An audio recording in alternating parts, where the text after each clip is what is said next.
A comedian who was fired from SNL hosted the show last night. So here are the highlights and lowlights of the Shane Gillis episode and who I thought was the night's MVP. Overall, I thought this episode was just okay. Shane Gillis was fine, but this felt like a typical, kind of forgettable mid-season episode. So here are the highlights. The Forrest Gump sketch. This was maybe the only sketch that really clicked the entire show. Maybe it should have been higher in the lineup. Next up, I thought Bowen Yang's parody of Truman Capote in Update was really funny. Even without seeing this new TV show about Truman Capote, I thought that he nailed it, and this really worked for me. And while the entirety of the Fugliana sketch didn't really work for me, I thought that Sarah Sherman and Heidi Gardner's portrayal of these dolls and their commitment to the bit was just great. And finally, the Jamaican church sketch was a winner just for Ego Wodom's pronunciation of Ohio alone. And while I wouldn't call it a highlight or a lowlight, I think it was somewhere in the middle, was Shane Gillis's monologue. First off, if you're wondering how he addressed being fired from the show, he kind of nailed it right up top.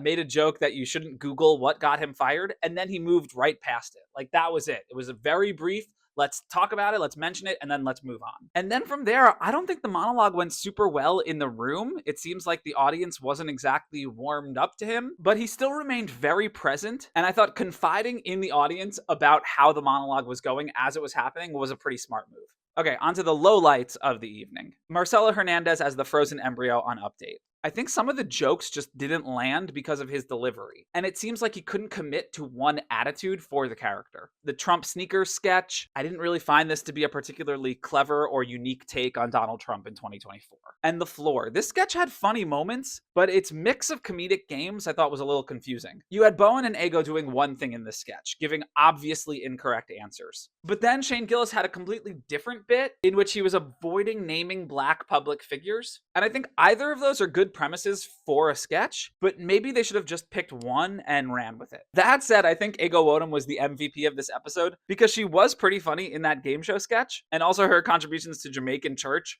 were just wild. How do you all think Shane Gillis did?